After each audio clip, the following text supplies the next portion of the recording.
Hello friends, இன்னைக்கு ரொம்ப சிம்பிளான டேஸ்டான ரெசிபி தான் பார்க்க போகிறோம். மாங்காய் பச்சடி எப்படி செய்யறதுன்னு பார்க்கலாம் வாங்க.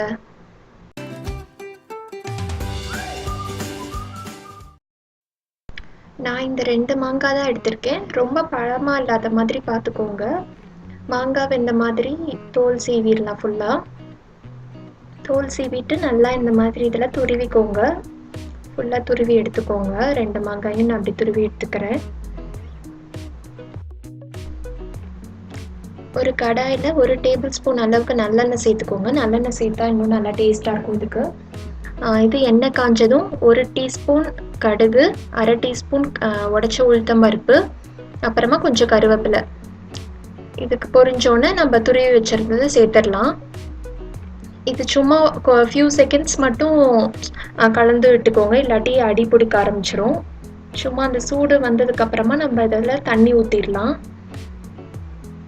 கொஞ்ச நேரம் இப்படி நான் கலந்து விட்டுட்டேன். கொஞ்சம் செகண்ட்ஸ் போதும். இப்பயே பாருங்கள், கொஞ்சம் அடி பிடிக்க ஆரம்பிக்குது. இது ரொம்ப தண்ணி ஊற்ற வேண்டாம், பார்த்து ஊற்றுங்க.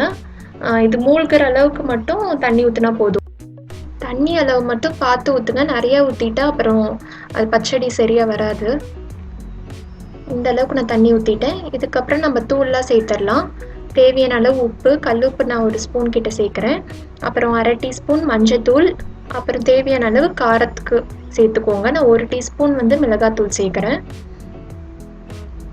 சேர்த்துட்டு நல்லா கலந்து விட்டு, இந்த பச்சடியில் பார்த்தீங்கன்னா எல்லா டேஸ்ட்டும் கலந்து வரும். காரம், இனிப்பு, புளிப்பு, அதுதான் இதோட ஸ்பெஷலே. இது நம்ம கலந்து விட்டுட்டு மூடி வச்சிடலாம். இது ஒரு 5 நிமிஷம் வேகட்டும். இப்போ பார்த்தீங்கன்னா நல்லா வெந்துருச்சு. இதை கலந்து விட்டுட்டு இப்போ நம்ம வெல்லம் சேர்த்துடலாம். இதுவும் உங்கள் டேஸ்ட்டுக்கு தகுந்த மாதிரி தான். நீங்கள் சேர்த்துட்டு அதை டேஸ்ட் பண்ணி பாருங்கள். உங்களுக்கு இனிப்பு எல்லாம் சரியாக இருக்குன்னா விட்டுருங்க, இல்லாட்டி இன்னும் கொஞ்சம் இனிப்பு போடணுன்னா போட்டுக்கோங்க. நான் ஒரு கையளவு வெல்லம் சேர்த்துருக்கேன். இது நல்லா கரைஞ்சிருச்சு. அவ்வளோதான், இது நம்ம சர்வ் பண்ணிடலாம். இது சாதத்தோடையும் தயிர் சாதத்தோடையும் ரொம்ப சூப்பராக இருக்கும். இந்த ரெசிபி உங்களுக்கு பிடிச்சிருக்கும்னு நினைக்கிறேன். பிடிச்சிருந்தா லைக் பண்ணுங்கள், சப்ஸ்கிரைப் பண்ணலைன்னா சப்ஸ்கிரைப் பண்ணுங்கள். நான் ஆர்த்தி, மறுபடியும் உங்களை வேறு இன்ட்ரெஸ்டிங்கான வீடியோவில் சந்திக்கிற வரைக்கும் பாய்.